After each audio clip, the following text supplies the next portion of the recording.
This week, we're resharing one of our favorite episodes of the Singletracks podcast. If you've already heard this one, don't worry, because next week we'll be back with an all-new show. Hey everybody, welcome to the Singletracks podcast. My name is Jeff, and today Matt Miller and I are going to be talking about mountain bike tires. So mountain bike tires are a popular topic among Singletracks readers and listeners, and it's been a couple of years since we talked tires. A lot has changed since then, so we thought we would revisit the topic today.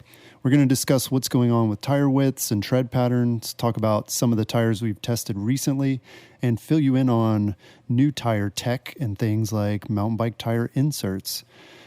So Matt, let's start off talking about these tire widths. We've seen a lot of changes over the years with tires going from, regular standard tires to fat bike tires to plus. And now we're seeing, I don't know, what do you call it? The 2.5 inch, 2.6 inch tires. What do you think is a good name for that? Ooh, extra wide, ultra wide. I mean, what are they calling the wider rim widths? I don't know. Yeah, those are just like, say it by the size, 30 millimeter or whatever. I know Maxxis is calling the 2.5 and 2.6 inch tires the wide trail. Yeah, that's what I'm thinking of. But that's like a proprietary Maxxis thing. I don't know if they trademarked it. Right. But so we'll call it wide. I don't know, wide plus tires. No, plus that's going to be confusing. People are calling plus tires mid fat too. So maybe mid plus. Mid plus. Well, in any event, do you see these tires taking the place of plus tires? I personally wouldn't see them taking the place of plus tires. I think that it seems like people are running the 2.5s and 2.6s just to see what they can get away with on a regular trail bike versus I guess they're not reducing the amount of plus bikes they come out with, or maybe it's just an interchange thing from a 27.5 plus to a 29, and that's just something that you can sort of swap out on personal preference on a bike. But it seems like there's a lot more people that are liking to run the 2.6 tires, which are pretty new. Yeah, well, and that's kind of the promise of these tires, is that you can run them without having to get like a dedicated plus bike. But there are some limitations, right? And we hear this question a lot from people asking if they can run these 2.5 and 2.6 inch tires. So what do you know about that? Well, it depends on the spacing in the fork, spacing in the frame. If you're trying to run a 2.6 in the rear, it seems like most people are sticking with them up front, just to have that fatter tire up front. Mm-hmm. But I think it would mostly depend on just the spacing on the fork. And if you've got a boost space fork, it doesn't seem like there would be many limitations to putting a 2.6 on. I know I just put a boost size fork on my bike, and there's quite a bit of space for it. Yeah, I had a set of 2.6 inch 29er tires that I was able to fit no problem in an older Fox fork that I have, not boost spaced or anything. So yeah, I haven't run into any clearance issues with the frame. I did run into a clearance issue, actually, now that I say that, with the rear in trying to put a 2.6 inch tire in. But it seems like the other limitation, and maybe one that people don't pay a lot of attention to, is their rim width. And again, looking at Maxxis has done a lot to kind of educate people about these wider tires, but they seem to recommend for 2.5 inch tires that you're running 30 millimeter internal width rims, which is pretty wide. Not many people are running those yet, right? I think they're almost getting pretty standard, at least on like enduro bikes or aggressive all mountain bikes. Yeah, it seems like maybe shorter travel trail bikes are maybe 24 to 27 millimeter internal. Yeah. I think with on like the newer enduro bikes, you're seeing probably close to 29 or 30 millimeter internal. Yeah. And a lot of older bikes, I have some older wheel sets, and many years ago, the standard was like 21 millimeters. So that's definitely not what these tires are designed for. They're designed for more modern width rims. And so you can't necessarily just throw these on, even if they're going to fit in your frame. The problem is the tire itself is going to end up with a weird shape. So if you've got a really narrow rim, it's going to kind of make the tire too round, and you're not going to be able to get all of the performance out of it that you need. When they design a tire, There are knobs placed in certain positions, for cornering or for, riding straight ahead, and the tire's just going to deform in the wrong way, basically, if you don't have the right rim size. So unfortunately, this is adding another thing you got to keep track of, another number that you got to look at before you can just, buy a product off the shelf. Definitely. Yeah. Like you were saying, you almost get that kind of lollipop look to where the tire is going to be super round up top and then the rim is a little too narrow at the bottom. And yeah, like you said, you get probably more tire roll in corners by using a more narrow rim like that. Yeah. And on the flip side, if you use a rim that's too wide, so say you've got like some plus tire rims that are 40, 45 millimeters wide, like I do, and you try to put one of those tires on, it's going to stretch it out too much. It's going to make it, sort of a squarish, flattish profile. And again, you're not going to get all the performance out of the tire that you're looking for. Yeah.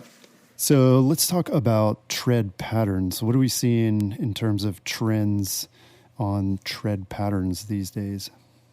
Well, people are definitely going with more aggressive tires than they used to run, especially on even just the trail bikes. Like you're almost seeing a pretty aggressive spec on just normal trail bikes, or at least when people buy a trail bike aftermarket, they'll throw something like a DHR Minion, even on like a 140 mil travel bike, and then the 160, 170 mil travel bikes are almost coming standard with Minions front and back now, or just something super aggressive like that with really spaced knobs and a lot of clearance for mud and dirt. Yeah, it seems to be following this trend of a lot of other mountain bike components, where people are focusing less on weight and rolling resistance. That was a thing that like cross-country riders might have focused on in the past, but people are saying, you know what, like I'm willing to add a little bit more weight onto my tire if I can get a beefier tread, something that's going to, be more predictable or is going to dig into the dirt a little bit better, because a lot of us have found that really improves the ride feel. I mean, I've noticed having the right tires on a bike goes a really long way to me deciding if I like the bike or not. Absolutely. And yeah, it's one of those things I'm willing to take the weight penalty, just like a dropper post or something else like that. Yeah, I agree. I've just had bad luck with lighter tires in the past, like so many punctures that, and that just potentially ruins your ride. So I don't know, for me, I would rather run a heavier tire and just not worry the whole time. Yeah, that's a good point. Yeah, it's not just about getting more aggressive tires. I mean, I guess it is aggressiveness, but in a different way in terms of durability of the tire. You're getting people are running these downhill casing tires because they just hold up better to any kind of abuse, whether it's intentional or not. Definitely. Yep. So let's talk about front tire versus rear tires. I don't think this is something we've covered before, but should point out that some mountain bike tires are made to be run front only. Some are designed to be run rear only. Seems like most tires, though, are designed, you can run them front or rear. But what, in your opinion, makes a good front tire? Front tire, when I think of buying a tire or looking at a front tire, I want something wide. I want something knobby. So that way when you're steering, it's going to bite where you want it to go. Yeah. It's going to go the direction you want it to go. I mean, essentially, a lot of times you're just thinking about steering. Like you want this bike or this tire to put your bike in the right direction. Yeah. And so generally, like a lot of people are running 2.5. I haven't moved up to a 2.6 yet, but a 2.5 in the front that's knobby and tall knobs spaced out quite a bit. Yeah. So if you're, running two tires, you would put the more aggressive tire up front than you would in the back. Is that basically what you're saying? Definitely. Yeah. Yeah. And I would say too, the thing that I look at for a front tire a lot of times is the cornering knobs. Mm-hmm. Like you said, that's where you're doing your steering. The front is obviously a lot more active, and your rear wheel is just going to follow essentially where your front wheel is going. So sure, you don't want to washout on the front there. You want to really put those good cornering knobs on your front tire. I was actually just in our interview with Tom Ritchie. He was talking about the early mountain bike tires and how he worked with IRC to develop mountain bike specific tread patterns. But what he said was that up until that point, nobody was doing directional tires, not just for biking, but like for cars even, which I found really surprising. You know, he said that this was a new concept, like, for the world. And he kind of came to that conclusion that this directional tires were necessary by looking at the wear pattern on bike tire knobs. So, you know, he noticed there was more wear on one side of the knob. I don't remember if he said the front or the back, or if he did say, but there's more wear on one side of the knob and less on the other. So, you know, that led to the idea of like ramped knobs and all the different experimentation that they did over the years to come up with these current designs. So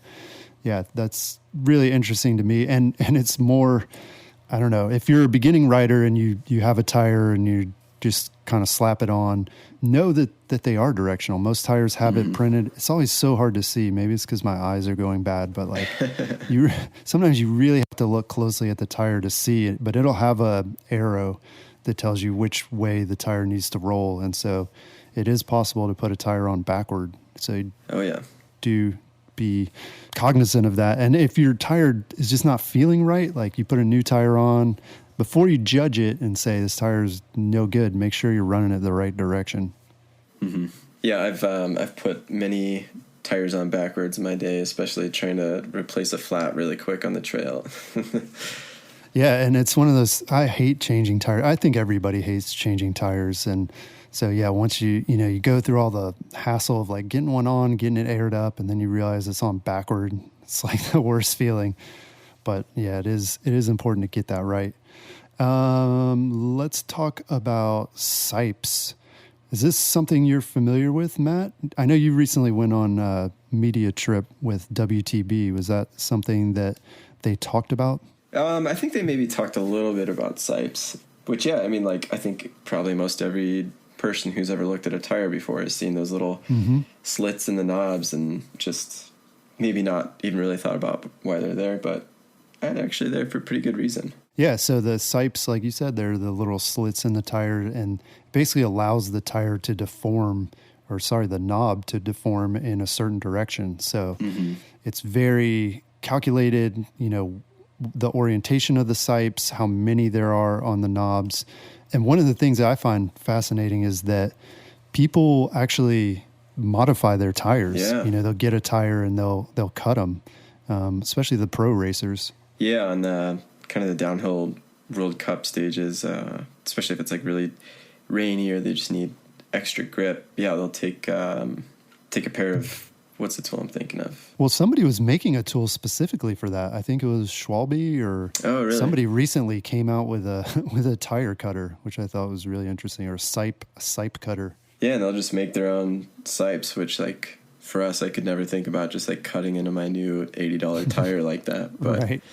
When you're at that level, it's definitely not something that the manufacturers recommend, which was surprising why whatever tire company it was came up with one. But it also seems really time consuming. I mean, you think about how many knobs are on a tire. Right. And yeah, like you said, you get one of them wrong and you just ruined your whole set of tires. Yeah. But yeah, so sipes, they're the little slits. You can sound smart in front of your friends. And siping too is like a verb, I guess. Talk about like doing that to your tire or how it was designed in the first place. Yeah. So what about tire compounds? We've talked about these in the past, but tire compounds, that's basically the rubber that's used to create the tire. So why would you want to use different compounds even within the same tire? Well, this is something I learned a lot about on the trip with WTB because they were coming out with a brand new tire and updating some of their old tires. And like a big thing for them, which seems like most tire manufacturers had already switched over to a triple compound. And WTB was finally switching from a double to a triple compound. But yeah, when you talk about compounds, most tire brands are starting with a very hard rubber underneath at the very bottom level of the tire. And that's all the way, like bead to bead, all the way around. You're going to find pretty much the same compound most of the time. Mm-hmm. And then through the center knobs, they're going to put a softer rubber over that. And on the corner knobs, they'll put an even softer rubber over that base knob. So then you're seeing 3 different compounds on the same tire, not necessarily on the same knob, but throughout the same tire. Right. And what are the advantages of doing that? You kind of mentioned it, but yeah, why would you have a different compound in different parts of the tire? Yeah, it's pretty fascinating. I was talking to my girlfriend a little bit about this, like when I got back, just telling her what I had learned. Mm-hmm.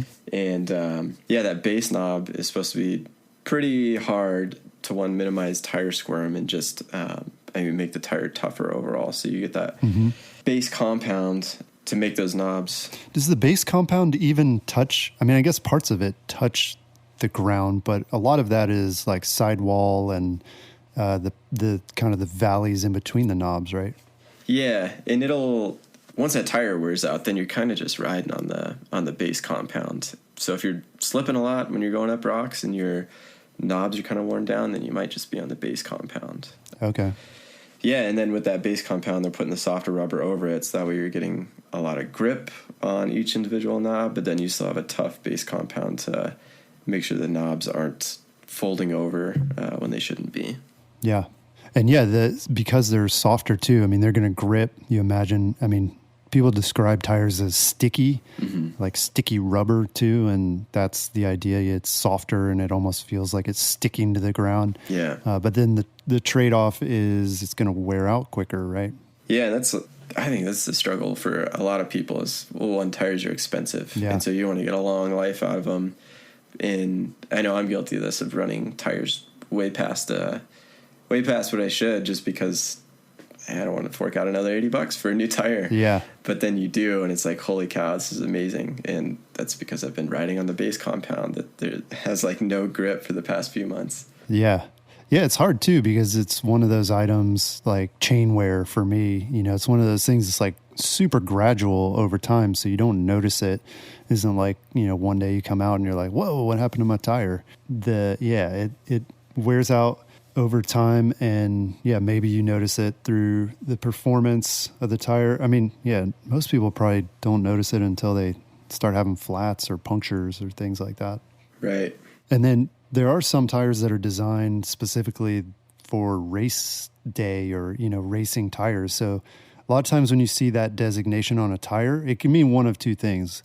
If it's called a race tire, it could be that it's like super fast rolling tire, and that would be, you know, cross country type racing. A tire, not like an all round tire, but one where you just want to go as fast as possible and as light as possible. So some race tires can be really lightweight, and they'll do things that make them less durable in the name of saving weight. And then the other thing is some race tires, like particularly on the downhill spectrum or the enduro spectrum, those are called race tires because they use really soft compound throughout the tire. So you get great gripping on all the knobs. They're really sticky tires, but they're going to wear out. And sometimes, I don't know, do you know, Matt, like do pro riders, will they just use a set of tires like for one race or one weekend and then throw on a new pair for the next one? Yeah. This is kind of surprising too. So a story I did previously about Alchemy's enduro team, and I was talking to them about the kind of stuff that they go through on a regular weekend. And yeah, they said that some of their EWS riders will go through 2 or 3 sets of tires in a single race weekend. Whoa. So grip is uber important. Wow. Yeah, that's interesting. And then, so how do you know how sticky or how soft a tire is? Is there like a measure for that? I don't know that there's a measure. Like I've always been taught that when you start to see your square edge, like the back of your center knobs kind of round out, because they should be square for braking. Once they start to round out, then you're really losing a lot of bite and your compound's pretty much worn at that point. I mean, you're definitely losing a lot of braking ability, which comes down to grip also. Yeah, and I guess it's not like car tires, where what's the trick? You put like a penny in the tread, and if it touches Abe Lincoln's head, like you're too low. So yeah, it's hard because every tire is different. Some have taller knobs, some have shorter knobs, so you don't always know. Maybe it would be cool if tire companies would like color part of the rubber, like if the base was like slightly lighter gray than the top compounds, then you see like the light gray showing through, it's time to change them out. I don't know. Not a tire engineer. Some sort of wear indicator. Yeah, wear indicator. That's a good idea though. Yeah. I noticed Schwalbe is doing something where they put, I don't know if it's on the tires themselves, but it's in their marketing material. They have like a little color stripe on the tires that indicates something or other. Yeah, I know what you're talking about. It's like, it's down, it's almost like to 1/3 of the side of the tire, but it's like down all the way around the tire. I don't know what that means either. Yeah, we'll have to investigate that. Maybe it is a wear indicator. If so, that's pretty sweet. Well, we're going to take a quick break, but when we come back, we're going to talk about some of the mountain bike tires that we're testing this year and also talk about these newfangled tire inserts. Stay tuned. Evo seeks to deliver the ultimate shopping experience for mountain bikers. Check out their deep library of guides to everything mountain biking on evo.com/guides, or reach out to their dedicated team of customer care experts available by phone, online chat, and email. Unlike some other internet retailers, Evo bridges the gap between online and in-store with their 3 store locations, offering free shipping to stores and community events throughout the year. Shop at Evo for mountain bike gear and bikes from top brands like DaVinci, Evil, Santa Cruz, Transition, and Yeti, and take advantage of their price match guarantee. Use coupon code Singletracks online at evo.com or in Evo store locations to get 10% off your next order. That's Evo, EVO.com. So we've been talking generally about tires. Let's talk about some of the tires we've been checking out this year. So, Matt, you got to ride a few new tires from WTB this summer. Which ones did you ride and what did you think about them? So let's see. I rode the Judge, which is a brand new tire for them. I actually got it right here next to the desk, and it's just a monster rear tire. It's meant to be a rear tire. The side knobs are enormous, and it's just a downhill bike park, super aggressive tire. And I'm going to go do a race at a bike park this weekend, and I'm putting this on for sure. So they came out with the Judge, and they came out with an updated Trail Boss, which is kind of more of like a general rear trail tire. And then they updated the Vigilante, just with some of the knob spacing, knob height, I believe. And then they came out with some sizes before. So like there's always been a lot of really loyal WTB Vigilante fans for a front tire, but they've only ever had it in a 2.3, and so now it comes in a 2.5 and a 2.6. So they should have even more fans that want to run it up front. And I've been running those since I got back from the trip, and I love them. They are, for the past few years, I'd only run the Maxxis DHR2s and DHFs, and at least I feel like the WTB tires that just came out are a lot easier to transition onto the corner knobs, which I like, versus like the Maxxis, where it's like a lot more of that float zone in between the center and the side knobs. So it's a lot easier to transition over to the side knobs. And they've held up really well so far also. A ton of grip. The Trail Boss rolls really well. Yeah, I really like them so far. Nice. Well, I've been checking out a few different tires. I mentioned earlier that I tried out some 2.6-inch 29er tires. Those were the Terrain Chunks. And honestly, I don't know if it was a fair test because I was running rims that are probably not wide enough for a tire like that. They fit and they worked, and I put a lot of miles on them, but I just feel like they could have done better if I had the right width of rim. So that's one I probably need to give another try on a different set of rims. But it's definitely a tire that is really aggressive, and it's one that I think a lot of people would really like, just as long as they have the right rim size for it. I also got a chance to check out the new Maxxis Ardent race tires. Oh, what'd you think? Well, the Ardents are a really popular tire that a lot of people run. I think they come stock on, a good number of like trail bikes. It's a tire that you can find in almost any bike shop. So the Ardent is really well known. The race tire, I believe it's brand new. I don't think they had a race version before, but it's a completely different tire. Not the same tread pattern or anything. Basically, it's meant to be run, I hope I get this right, up front as a front-only tire and possibly use the regular Ardent in the rear. And so it's a good tire. I haven't had enough time on it yet. I rode it a little bit in Idaho on a trip there, and I got to bring a set back here, and I haven't had a chance to mount them up here. But from what I saw in Idaho, they're good. I'm not a big fan of the Ardents, honestly.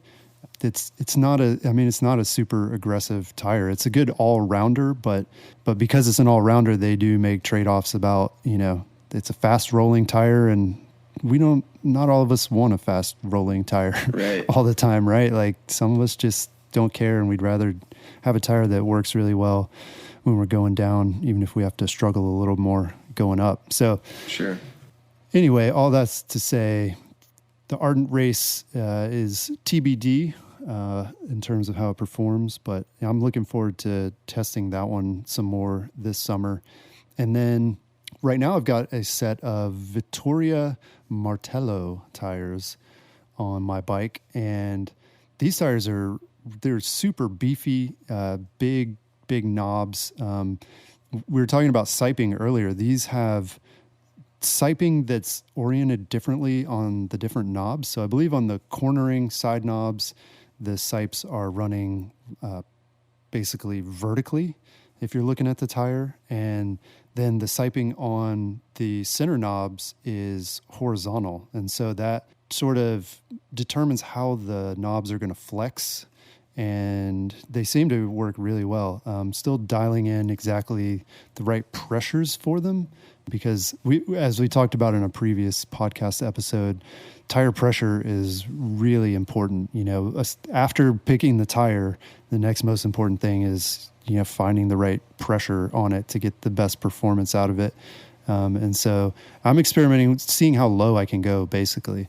I've gotten down pretty low, maybe too low in some of them, and have found that the sidewalls flop around a little bit, which is to be expected. But yeah, I need to do some more research on those tires and figure out exactly what the right settings are for them.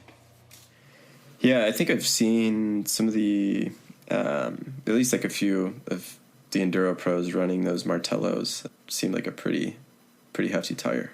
Yeah, and the ones I have they're 29ers. They're like 2.35s, maybe 2.4s. So kind of the upper end of what I can run on my 29er. But yeah, I really like them. I think I'm going to have them on for a while for sure, because they are the right style of tire for what I like to do. So you had a pretty interesting tire setup last time I saw you, didn't you, Jeff? I did, yeah. Yeah, I don't know if I've talked about it on the podcast or forums lately, but yeah, I mean, a few years ago, I converted my 29er to 27.5 plus front and rear, and it worked out okay. I had the WTB scraper rims and Trailblazers, maybe? I don't know. It was their 2.8 inch tire, and there wasn't a lot of tire clearance on it. Bottom bracket was really low, and so I then experimented with running a 29er either in the front or the rear, and then the 27.5 plus in the other spot. And what I ended up settling on was a 27.5 plus in the rear and a 29er tire up front. And part of that had to do with the tire itself. The WTB tire that I had with those rims, it gave the tire like a real squarish profile. So not really good cornering knobs. And like we said earlier, you really want good cornering knobs in the front. So running one of those tires up front didn't really give me a lot of advantages. So that's why I went back to a standard 29er in the front. And then the other thing is because the tires, they're slightly different heights. Everyone will tell you that they're essentially the same. The 27.5 Plus and 29 are essentially the same height, but they're not exactly the same height. So the 27.5 Plus is going to be not quite as tall. And so by putting that in the back, it basically slackened out my bike a little bit. And my bike's an older Santa Cruz, so not like a, really modern head tube angle. It's probably a 69 degree head tube angle or something, maybe 68. But this slackens it out a little bit more. So yeah, I found it rode really well for a while, but yeah, now I'm back to 29er front and rear. Okay. But yeah, and that's, I don't know, it's fun. It's fun to play around with that stuff, and it keeps things interesting, Yeah, definitely. That's a good way to experiment with tires and see how they react and how different setups perform on your own bike. Yeah. Well, it would be interesting to see how many times I've said the word trade-off, like in podcasts and in articles, but I mean, that's totally the deal, So every time I switch too, I'm like, 29er wheels, that gives me more bottom bracket clearance. And, it's like, yeah, you can trade off different things, and nothing's going to be perfect. There's pros and cons to everything. And so, yeah, why not experiment? And you forget about the things too, the bad things that happen because you did something, or the good things that you traded off. Like, yeah, it's interesting. Yeah. All right, so let's talk a little bit about tire sealant. Our previous tire podcast episode, we talked about tubeless, the advantages of running tubeless. I think by now everybody has heard those advantages, those pros and cons to doing so, and most of us have done it if we wanted to do it, or if we're not into it, like we haven't done it. But let's talk about sealant. So it seems like there are a lot of sealants on the market these days. It used to be just stands. Everybody ran stands sealant, and but today there's a ton of other options. So have you tried any sealants recently or ever that are not stands? Yeah, I was using Orange Seal for a bit, and it was good. Like I never noticed anything, and I think in a sealant, that's what you want. Like you want to not notice anything. And it works a little bit differently than stands. I think Orange Seal is more where stands will clot up the hole. Mm-hmm. I think Orange Seal more so like forms a layer underneath that puncture to where you can almost like see it bubble out on big punctures. But yeah, there's definitely like Orange Seal is more costly than stands, but they also say you don't have to refresh it as often. Like it will supposedly last the whole tire life. Oh, wow. So it's interesting stuff, definitely. But it's been a couple of years since I've ran Orange Seal. So you went back to stands? Yeah, just because I think I was like going with brand new tires. It was probably when I got my last bike. And it's just once you kind of have a certain sealant in it, you just stick with it. Mm-hmm. And last season I bought some of the stands race formula, which is I think a bit pricier, but it works even better than the regular stands formula because the crystals are way thicker. Interesting. Yeah, some of the sealants that I've seen, one of the more interesting ones I saw at Interbike last year is something called Flat Stopper. And what seems to be a trend, or why there are these other products coming onto the market, is people are trying to get like more natural products, stuff that's like less toxic, I guess, than the traditional sealants. Most of them use latex. If you've used it, it has like kind of this gross, like fishy smell to it. So like Flat Stopper is something, I think it was developed for use in like farm equipment, like tractor tires and stuff. And it's like a clay-based sealant, and it's got like mica in it and like a bunch of like really natural stuff. And in fact, they even can ship it dry. So it's like a powder and you just mix it with water. Whoa. I haven't had a chance to try it out myself.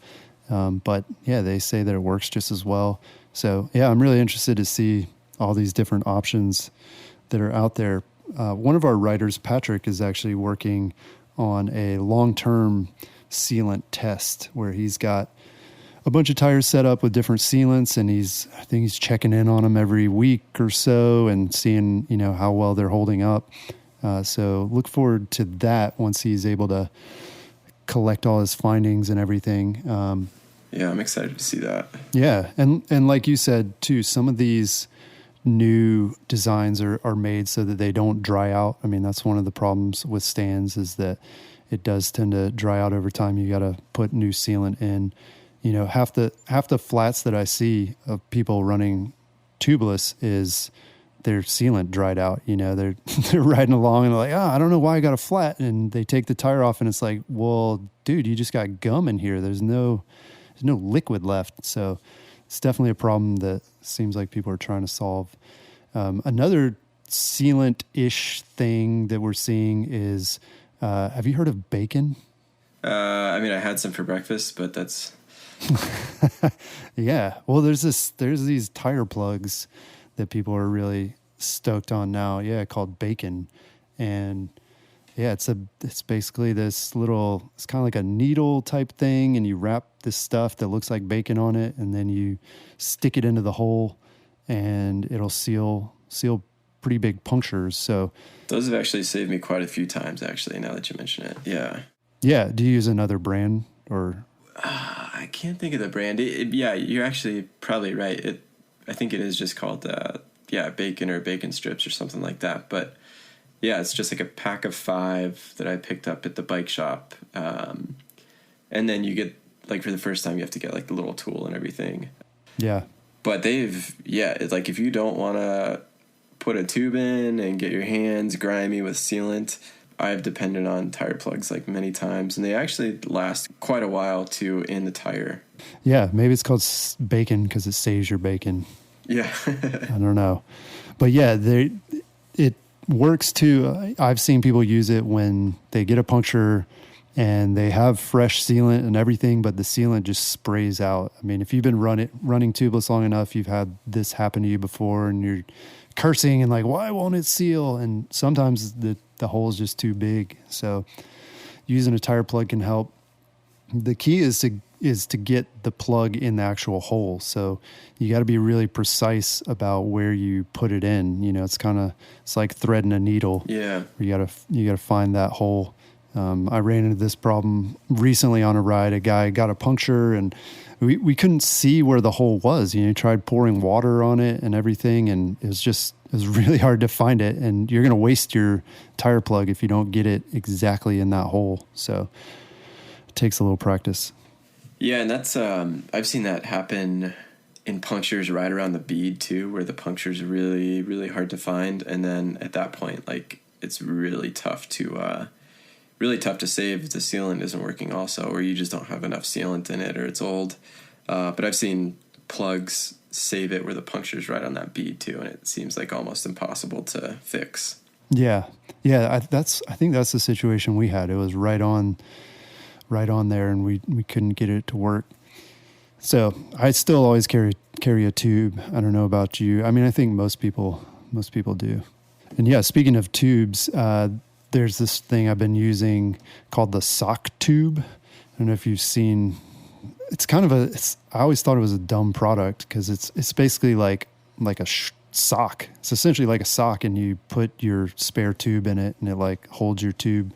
But yeah, whenever I have spare tubes in my pack, like they end up just getting all, I don't know, discombobulated, and they end up taking up way too much room. Yeah.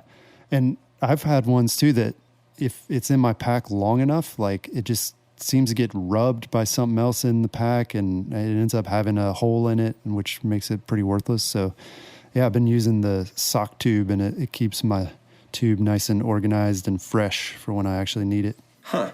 What's the material that it's made of? I mean, it's basically like a sock. It's like an elastic, like little, I mean, literally, I'm guessing you could use a sock.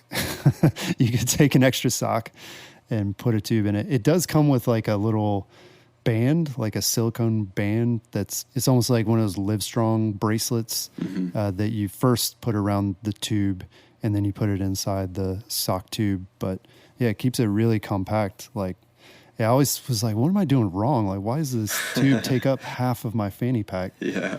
And yeah, that's part of it, is just you need something to like compress it down. Definitely. All right, finally, I want to talk about something new, something maybe a little controversial, and that is tire inserts. Have you tried any of these yet, Matt? I have not. I'm not using insert. I've definitely been curious about them, but no, not yet. And you've been testing some, right, Jeff? Yeah, I just put a set in.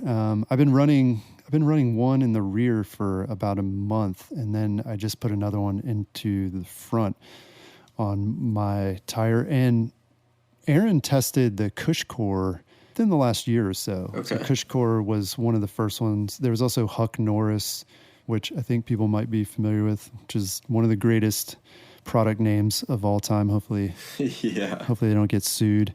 But yeah, so tire inserts are basically they're designed to fix a number of problems. One, they can provide run flat protection. So if you do lose all your air pressure, in a lot of cases with some of these inserts, you can just keep riding on your tire. It's going to be a little floppy, perhaps, but yeah, you're not going to damage your rim or anything, and it allows your tire to keep most of its shape.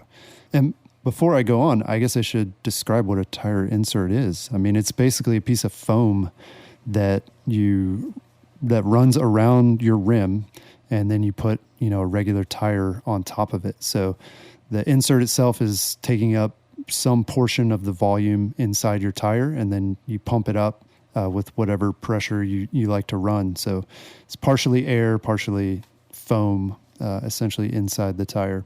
So again, run flat protection. It also helps protect your rim and can help you eliminate pinch flats. So, if you have a lot of square edged hits purposely or not on purpose, that can help you, protect your rims and prevent pinch flats. I ride down a lot of stairs. I do a fair amount of like urban mountain biking, and it's really good for that. You can, sweet. You can just go downstairs.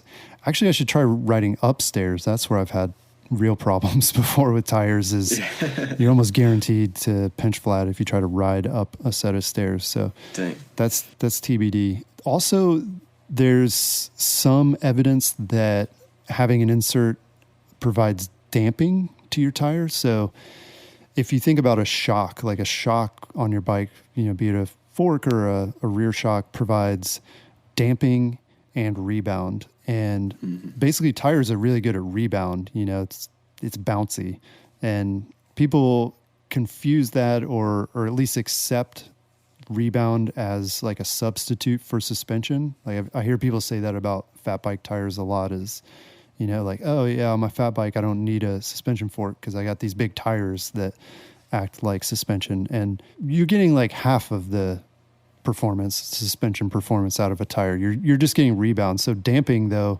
adds another dimension to that and actually does allow your tire to work more like a shock.